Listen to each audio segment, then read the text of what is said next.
The asteroid belt between Mars and Jupiter had always been Jackson Reeves' sanctuary. Out here, among the tumbling rocks and forgotten mining claims, a man could disappear from the galaxy's troubles and find peace in the endless void. His salvage ship, the Wandering Star, drifted silently between the larger asteroids, her sensors sweeping for anything valuable enough to make the trip worthwhile. Jackson had been running salvage operations for 6 years now, ever since he'd walked away from his commission in the Terran Space Navy. The military life had grown stale. Too many orders, too many protocols, too many good people dying for causes that seemed increasingly meaningless. Out here, the only orders he followed were his own, and the only person he was responsible for was himself. The proximity alarm chimed softly, pulling him from his meditation. His weathered hands moved across the control panel with practiced ease, calling up the sensor display. Their metallic signature, small but definitely artificial, tucked into the shadow of asteroid designation TK-477. Probably debris from one of the old mining operations, but worth investigating. As the Wandering Star maneuvered closer, Jackson's breath caught in his throat. It wasn't debris, it was an escape pod, sleek and organic looking. Unlike anything in the Terran fleet's inventory, the design seemed to flow like liquid metal, with curves and spirals that hurt his eyes to look at directly. Most unsettling of all, it was warm. His thermal sensors showed it radiating heat in patterns that almost resembled a heartbeat. "Well, I'll be damned," he muttered, running a hand through his graying hair. First contact protocols demanded he report this to the nearest military installation. But those same protocols would mean months of debriefings, investigations, and bureaucratic nightmares. Besides, the pod's life support readings were failing. Whatever was inside wouldn't survive the time it took for official channels to respond. The docking procedure took 30 minutes of careful maneuvering. The pod's airlock was unlike anything he'd ever seen. Instead of mechanical seals, it seemed to respond to his touch, flowing open like water. The interior was even stranger, all smooth surfaces and bioluminescent panels that pulsed with that same heartbeat rhythm. She was beautiful, the woman, and she was definitely humanoid. Despite the subtle differences, lay unconscious in what appeared to be a medical cocoon. Her skin had a faint luminescent quality, pale blue-white like starlight, and her hair flowed around her face in weightless waves of silver. Delicate features, high cheekbones, and pointed ears that swept back elegantly. Most striking were the intricate patterns that traced along her temples and down her neck. Not tattoos, but something that seemed to live beneath her skin, pulsing. With soft light, Jackson checked the pod's atmospheric readings. The air was thin but breathable, filled with strange harmonics that made his ears ring. According to his instruments, the woman's vital signs were weak but stable. Whatever had happened to her, she needed medical attention soon. The transfer to his ship's medical bay was awkward. She was taller than he'd expected, and surprisingly solid for someone who looked so ethereal. As he worked to connect her to his life support systems, she stirred, her eyelids fluttering. For a moment, brilliant violet eyes opened and fixed on his face with startling intensity. Her lips moved, forming words in a language that sounded like wind chimes and distant thunder. Then she was unconscious again, leaving Jackson with the strangest sensation that she had somehow touched his mind. Over the next 3 days, Jackson found himself spending more and more time in the medical bay. He told himself it was just standard procedure, monitoring an injured patient, making sure the life support was functioning properly. But the truth was more complex. There was something about her presence that calmed the restless energy that had driven him to the void in the first place. When she was near, the guilt and regret that had shadowed him since leaving the Navy seemed to fade. He learned her name from the soft murmurs she made in her sleep, Zara. She spoke it often, along with other words in that musical language. Sometimes she seemed to be pleading, other times angry or afraid. Jackson found himself responding, though he knew she couldn't understand his words. He told her about his ship, about the asteroid belt, about Earth.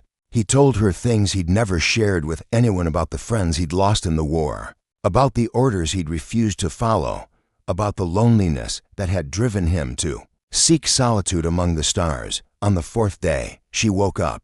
Jackson was in the middle of replacing a worn power coupling when her voice reached him. From the medical bay, not the delirious murmurs of unconsciousness, but clear, purposeful speech. He dropped his tools and rushed to her side, finding her sitting up in the medical bed.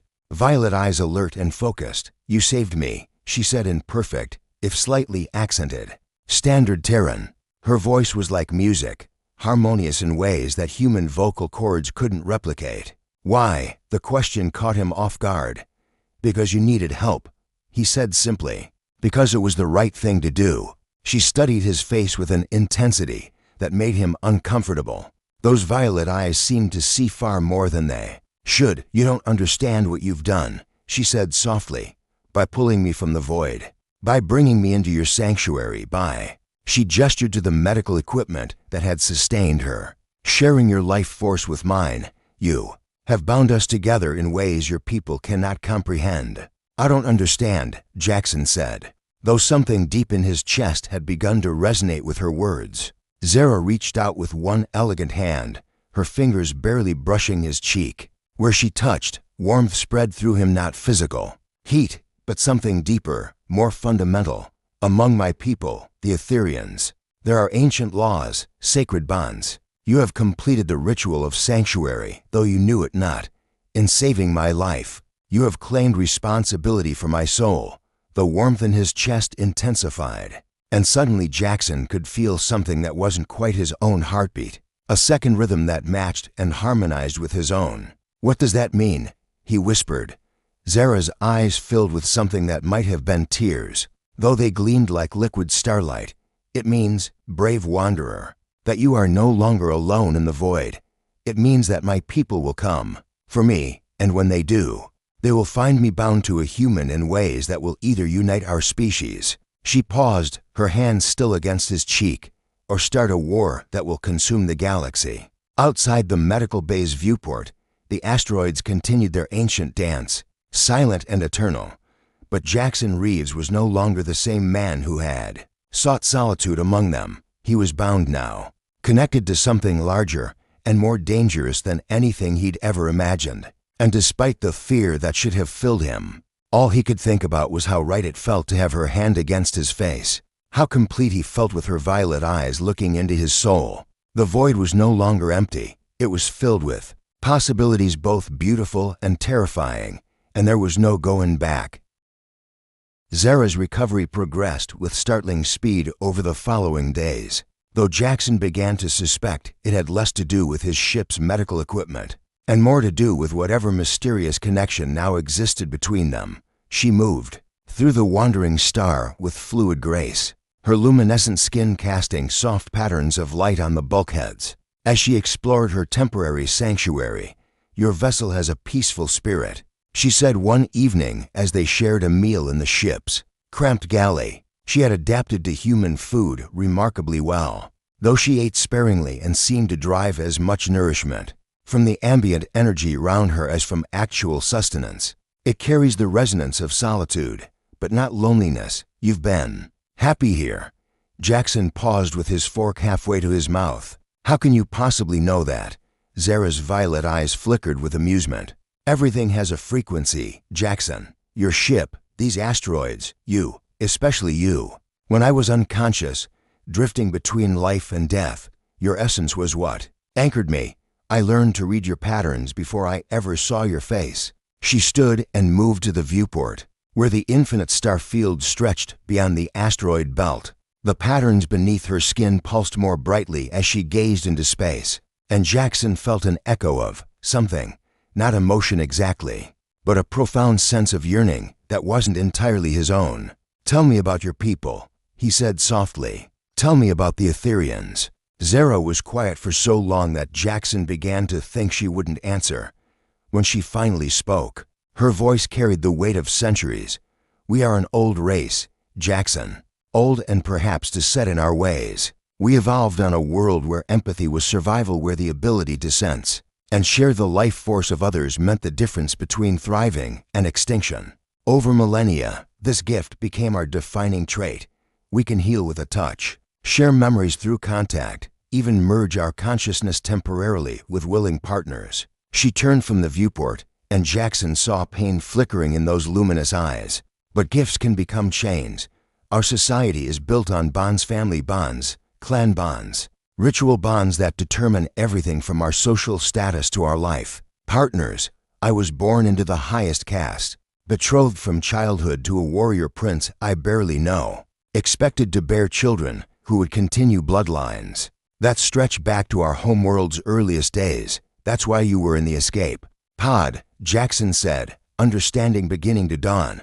You were running away. I was meant to undergo the bonding ceremony with Prince Corvain Thane in 3 cycles, Zara said, her hands clenching into fists, a ritual that would permanently merge our life forces, making us one entity in the eyes of our people. But Corvain is cold, brutal. He sees our bonding as a political alliance, a way to strengthen his claim to the throne. The thought of sharing my deepest self with someone who feels nothing but ambition. She shuddered. Jackson stood and moved toward her, drawn by an impulse he didn't fully understand. So you stole an escape pod and fled into space. I thought I could reach the outer colonies, maybe find passage to the independent worlds where Etherean law doesn't reach. But Corvain's forces caught up with me near the Proxima Relay. My ship was destroyed, and I barely made it to the pod before. She gestured helplessly. Before you found me drifting in the void, more dead than alive. They were standing close. Now, close enough that Jackson could see the intricate patterns flowing beneath her skin like living art. Without thinking, he reached out and traced one of the spiraling designs along her forearm. The moment his finger made contact, the galaxy exploded into sensation. Visions flooded through him. Zara as a child, learning to channel healing energy under the tutelage of ancient masters. Her first glimpse of Corvain, tall and imposing but with eyes like chips of ice, the suffocating weight of expectation, the knowledge that her entire existence was predetermined, the desperate flight through hyperspace, the terror of pursuit, the cold acceptance of death as her escape pod's systems failed. But underneath it all, threading through every memory like a golden cord, was something else, a deep, aching loneliness that matched his own, the yearning for connection that wasn't based on duty or biology, but on genuine understanding, the dream of finding someone who could see her not as a political asset or a genetic legacy, but simply as herself. The vision shattered as Zara jerked away, her eyes wide with shock. Jackson, I'm sorry. I didn't mean to. It's okay, he said. Though his hands were shaking, the echo of her memories still resonated in his mind, and with them came a profound understanding of just how alone she had been, even surrounded by her own people. I felt what you've been carrying, the weight of all those expectations. Zara's composure cracked, and for the first time since she'd awakened, she looked vulnerable. The ritual of sanctuary that you unknowingly performed it creates a soul bond between the rescued and the rescuer. Among my people, it's considered one of the most sacred connections possible, more intimate than marriage, deeper than family ties. It means that part of me now lives in you, and part of you in me. And that's bad, Jackson asked, though the warmth in his chest suggested otherwise. It's forbidden, Zara whispered. Cross-species bonding violates every law of our society. If my people discover what has happened, they will demand that the bond be severed, no matter the cost to either of us. And the process, she shuddered, it would destroy us both. Jackson moved closer again, drawn by an irresistible pull. Then we don't let them find out. You don't understand, Zara said. But her voice lacked conviction. The bond grows stronger, with proximity, with shared experience. Already I can feel your thoughts at the edge of my consciousness, sense your emotions as if they were my own. Soon, hiding it will become impossible. Maybe that's not such a bad thing, Jackson said softly. He reached out again, this time cupping her face gently in his hands. The moment they touched, that sense of completeness flooded through him again, the feeling that for the first time in his life, he was exactly where he belonged. Zara's resistance melted away, and she leaned into his touch. I've spent my entire life being told what I should feel, who I should love, what my purpose should be. But this, she covered his hands with her own. This feels like choosing, like finally being free to want something for myself. They stood together in the soft glow of the starfield, two souls finding solace in an impossible connection. But even as Jackson lost himself in her violet eyes, a part of his mind registered the subtle vibration through the ship's hull. Something was approaching through the asteroid field, something large, powerful, and definitely not human.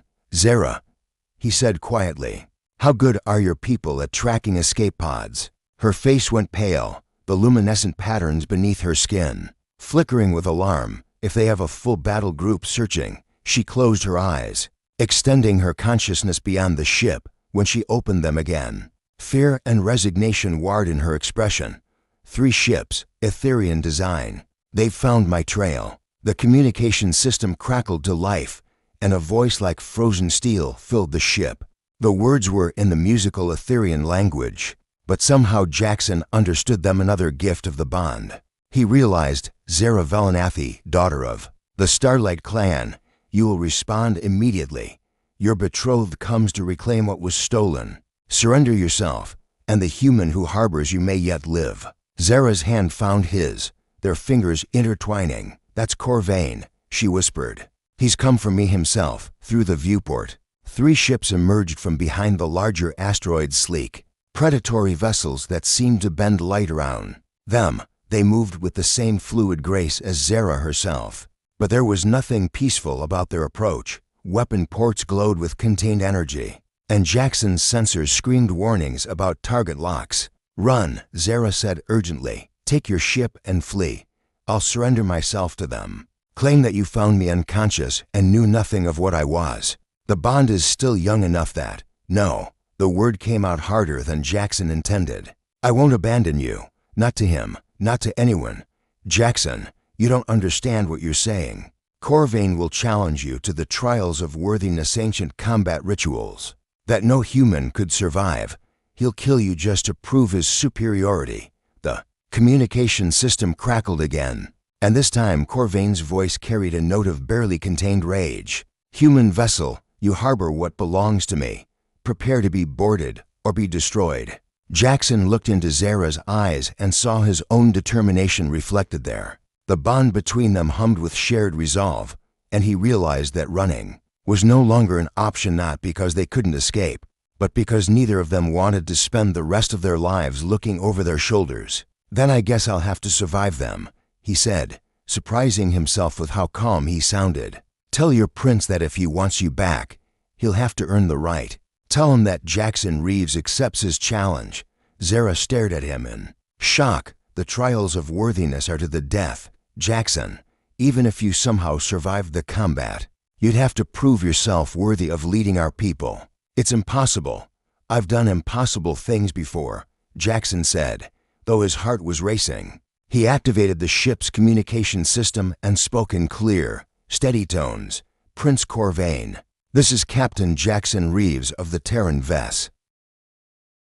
The sacred grounds of Velthara hung in space like a crystalline cathedral, its translucent spires and flowing architecture defying every principle of physics Jackson understood. The ancient station orbited a neutron star whose impossible gravity, had been tamed by Etherean technology millennia ago, creating a pocket of stable spacetime where their most solemn rituals could be performed. As the wandering star docked with the station under heavy escort, Jackson caught his first glimpse of Prince Corvain Thane through the viewing ports of the lead vessel. Even at a distance, the Etherean warrior's presence was intimidating, tall and broad-shouldered, with the same luminescent skin as Zara, but marked by ritual scars that spoke of countless battles. His bearing radiated confidence and barely controlled violence. "He's everything I'm not," Jackson muttered as they prepared for transfer to the station. Zara, who had been unusually quiet during the 3-day journey, looked up from securing her few belongings. "No," she said firmly. "He's everything I was told I should want. There's a difference." The station's docking bay was a marvel of organic architecture, walls that pulsed with bioluminescent patterns, floors that felt almost alive beneath their feet, and air that hummed with harmonics that made Jackson's bones vibrate. Dozens of Ethereans had gathered to witness the unprecedented spectacle of a human challenging for one of their own. Their violet eyes tracked his every movement with a mixture of curiosity and disdain. Corvain waited at the center of the assembly, surrounded by his honor guard, up close. He was even more imposing, nearly 7 feet tall, with features that were sharp and predatory. The ritual scars covering his arms and chest formed intricate patterns that told the story of his victories, and the weapons at his side were works of art as much as instruments of death. "So," Corvain said, his voice carrying across the bay with effortless authority, "this is the primitive who thinks himself worthy of an Etherean princess." His eyes fixed on Jackson with predatory intensity. "You are smaller than I expected, weaker. Do you truly believe you can stand against me in combat?" Jackson stepped forward, acutely aware of how every Etherean in the bay was watching his response. "I believe that Zara deserves the right to choose her own fate. If I have to go through you to ensure that, then so be it."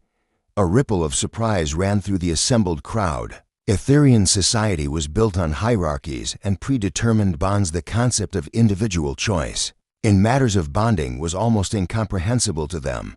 Corvain's expression darkened. "Choice?" he spat. "She is bound to me by laws older than your entire species. What you call choice, we call chaos. What you call freedom, we call the path to destruction." He moved closer, his presence radiating barely controlled violence. "But very well. If you wish to die for your primitive notions, I will accommodate you."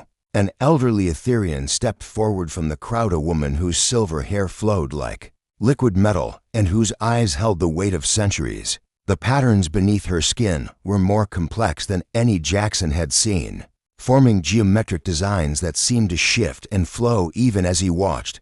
"I am Elder Nissa," she announced, her voice carrying absolute authority, "keeper of the ancient laws and witness to the trials.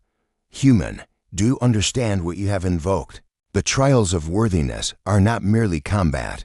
They test every aspect of a potential leader's strength, wisdom, compassion, and the ability to unite rather than divide." "I understand," Jackson said, though his stomach was churning with nervous energy. "Very well." Elder Nissa raised her hand, and the walls around them began to shift and flow, expanding the docking bay into a vast arena. "The first trial is combata, test of physical prowess and warrior's skill. The second trial is wisdom, a test of judgment and understanding. The third trial is unity, a test of your ability to bridge differences and create harmony from discord." She gestured toward Corvain, who had begun removing his ceremonial robes to reveal the full extent of his scarred and muscled form. "Prince Corvain, as the challenged party, you may choose the weapons and terms of combat." Corvain's smile was predatory. "Energy blades, no armor. Combat continues until one yields or dies." He drew two curved weapons from his belt, swords of pure energy that hummed with lethal power. "And human, I do not yield." Jackson accepted the matching weapons offered by one of the honor guard, trying not to show how unfamiliar their weight felt in his hands. Energy blades were far beyond anything in the Terran military arsenal, weapons that could cut through solid matter, but required precise control to avoid maiming the wielder. "Begin," Elder Nissa commanded. Corvain attacked immediately, his blades weaving patterns of light as he pressed forward with overwhelming aggression. Jackson barely managed to parry the first strike, the energy weapons clashing with a sound like thunder. The prince's fighting style was brutal and direct, each blow delivered with enough force to shatter bone, each movement flowing seamlessly into the next. For the first few minutes, Jackson was purely defensive, giving ground steadily as Corvain's relentless assault drove him back across the arena floor. The Etherean was faster, stronger, and far more skilled with the energy blades. But as the fight progressed, Jackson began to notice patterns in his opponent's attacks. The slight pause before each overhead strike, the way Corvain's left blade always led when he changed direction. "You fight like a coward," Corvain snarled, as their blades locked. "All defense, no heart for true combat. This is why humans will always be prey to superior species." But Jackson wasn't just defending, he was learning. Every clash of blades taught him something new about Corvain's style. Every near miss revealed another weakness. The prince was a superior warrior, but he was also predictable, locked into patterns of attack that spoke of countless victories against opponents who fought by the same rules. Jackson didn't fight by those rules. When Corvain launched into his signature combination, a high slash followed by a spinning low cut, Jackson was ready. Instead of parrying, he stepped inside the prince's guard and struck with the pommel of his weapon, catching Corvain in the solar plexus. The Etherean stumbled, his perfect form broken for just an instant. It was enough. Jackson's blade found the gap between Corvain's ribs, the energy edge stopping just short of piercing the skin. One more inch and the prince would be dead. The arena fell silent. Corvain stared down at the blade in shock, his own weapons wavering. Impossible. He whispered. No human has ever yield, Jackson said quietly. You've lost this round. Corvain's face twisted with rage and humiliation. I will not. You will, Elder Nissa interrupted firmly. The human has proven his worth in combat. The first trial is concluded. She gestured for them to separate. Prepare for the trial of wisdom. As they moved apart, Jackson caught sight of Zara in the crowd. Her violet eyes were wide with amazement and something that might have been pride. Through their bond, he felt her emotions washing over him, fear for his safety, but also a growing hope that perhaps, impossibly, he might actually succeed. The second trial took place in a different section of the station, a vast library, where the accumulated knowledge of Etherean civilization was stored in crystalline matrices that hummed with contained information. Elder Nissa led them to a central chamber where a complex holographic display showed what appeared to be a star map. The trial of wisdom, she announced, requires you to solve a crisis facing our people. For 3 generations, we have been in conflict with the void runners, a nomadic species that raids our outer colonies. All attempts at negotiation have failed, and our military responses have only escalated the violence. How would you resolve this conflict? Corvain stepped forward confidently. The solution is obvious. We marshal our full fleet and destroy their capability to raid. Show them that attacks on Etherean colonies will not be tolerated. Once they understand the cost of opposing us, they will submit or be eliminated. Elder Nissa nodded thoughtfully. A direct approach. And you, human?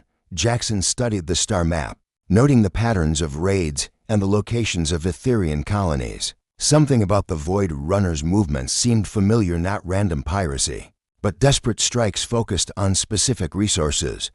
What do the Void Runners take when they raid? He asked. What are they actually stealing? Medical supplies mostly, Elder Nissa replied, seeming surprised by the question. Food synthesizers, water purification equipment, nothing of real value. Then they're not raiders, Jackson said with sudden understanding. They're refugees. Something has driven them from their home territory, and they're taking what they need to survive. Have you tried offering aid instead of retaliation? The elder's eyes widened slightly. Aid? To those who attack us. Sometimes the best way to stop an enemy is to help them stop being your enemy. Jackson explained. If they're taking medical supplies and food, they have sick and hungry people to care for. Offer them what they need in exchange for peace, and you solve the problem without losing another ship on either side. Corvain scoffed. Weakness disguised as wisdom. They will see our aid as confirmation that raiding works and increase their attacks, or they'll see it as evidence that we're not the monsters they thought we were, Jackson countered. Sometimes the strongest thing you can do is extend your hand instead of your fist. Elder Nissa was quiet for a long moment, her ancient eyes moving. Between the two challengers, the human solution shows. The ancient temple of Ethros rose from the crystalline surface of the Etherean homeworld, like a prayer made manifest in stone and light. Its spiraling towers reached toward the triple moons that hung in the violet sky, their surfaces covered in hieroglyphs that seemed to shift and flow even as Jackson watched. This was where the deepest mysteries of Etherean bonding were kept, where souls were examined and fates decided.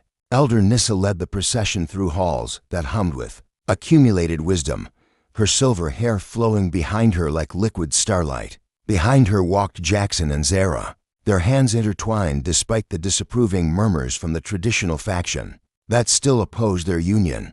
Corvain followed at a distance, his pride shattered, but his presence required by ancient law. The trials you faced on Valthara were merely the beginning. Elder Nissa explained as they entered the temple's heart, a vast chamber, dominated by a pool of what appeared to be liquid light. To truly understand the bond between you, we must delve deeper. The ceremony of revelation will expose the true nature of your connection, laying bare every thought, every emotion, every hidden truth.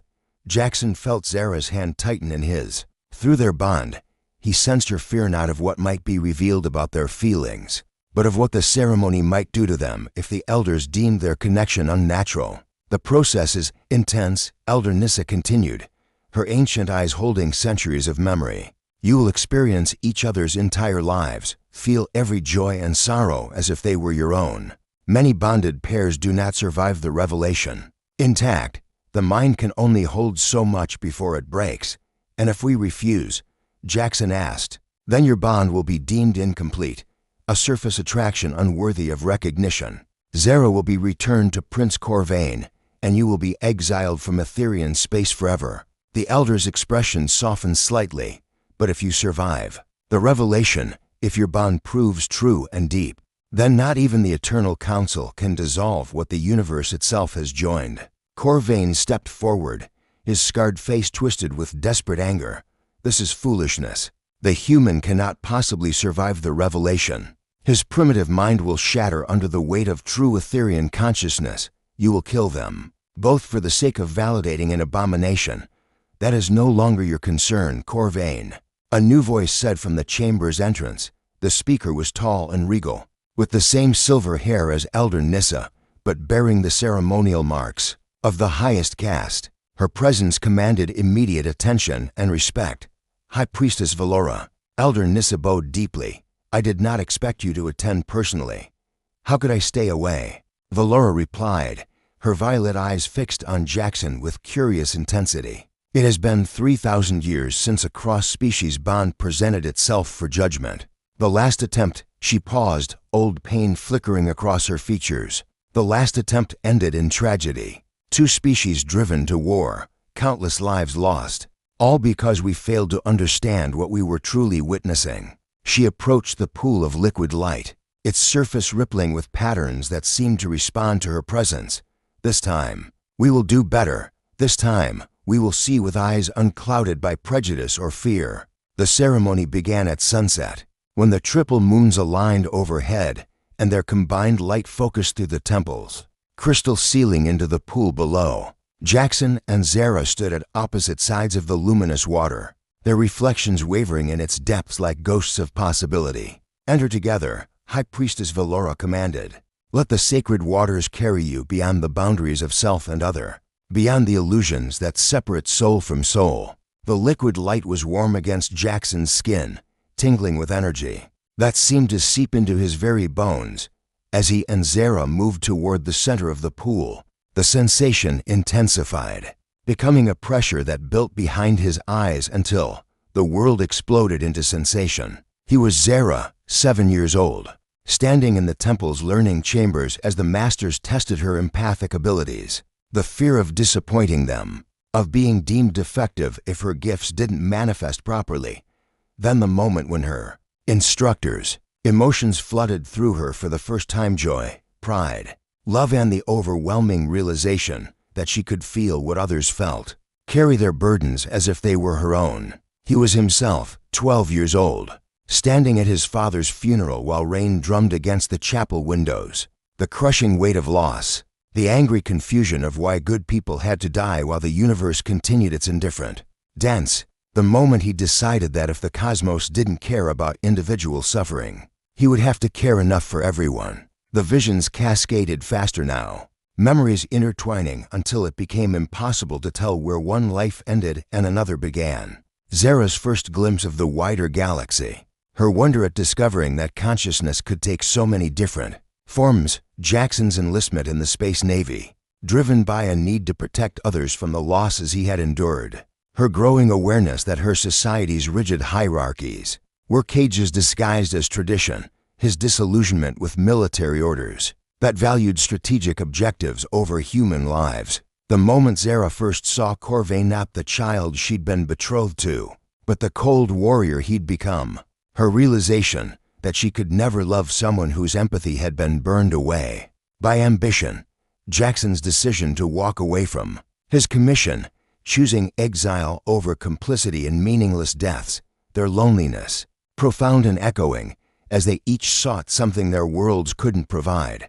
The desperate flight into space, the crash, the rescue, and then the moment when their eyes first met and recognition blazed between them like a star being born.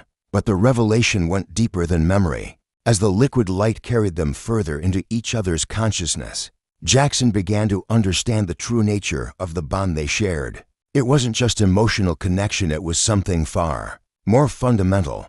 Their life forces had become intertwined on a quantum level, their very atoms resonating in harmony. When Zara had been dying in the escape pod, her failing consciousness had reached out across space and time, seeking an anchor, and Jackson, alone in his ship among the asteroids, had answered without even knowing he was called.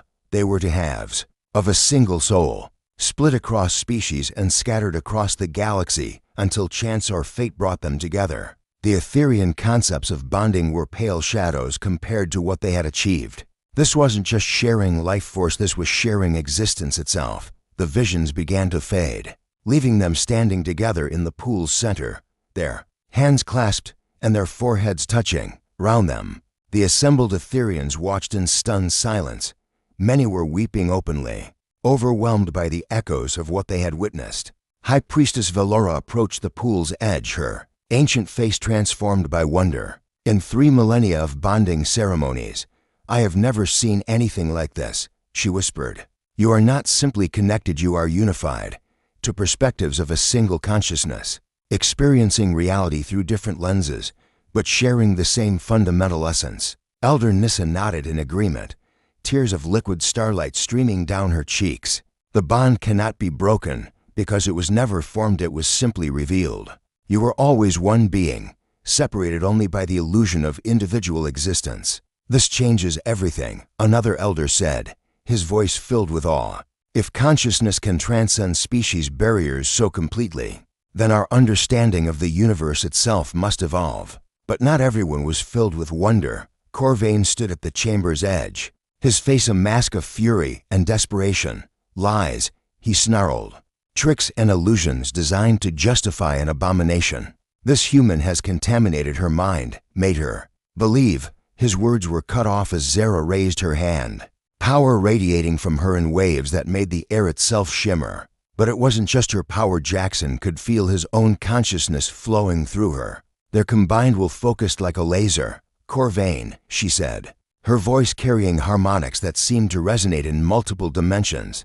I see your pain, your fear that everything you were taught to value is crumbling. But look deeper. Feel what we have shared. She extended her consciousness toward him, offering not judgment but understanding. For a moment, Corvain's defenses wavered, and the assembled Etherians gasped as they felt the warrior's hidden anguish, the knowledge that he had spent his life becoming something he despised, the fear that he would die alone and unmourned, the desperate need for approval that had driven him to cruelty. You don't have to be what they made you, Zara continued gently. You can choose to become something better, someone worthy of genuine love, not just political alliance. Corvain staggered backward, his mental walls slamming shut against her offered compassion. I will not, I cannot. He turned and fled from the chamber, his footsteps echoing in the sudden silence. High Priestess Valora watched him go with sad eyes. Some souls are so wounded that healing seems impossible, she murmured. But perhaps, in time. She turned back to Jackson and Zara, who were still standing in the pool's center, their forms seeming to shimmer with shared light. The revelation is complete. Your bond has been witnessed and judged true by the sacred waters themselves. But a question remains: what will you do with this gift?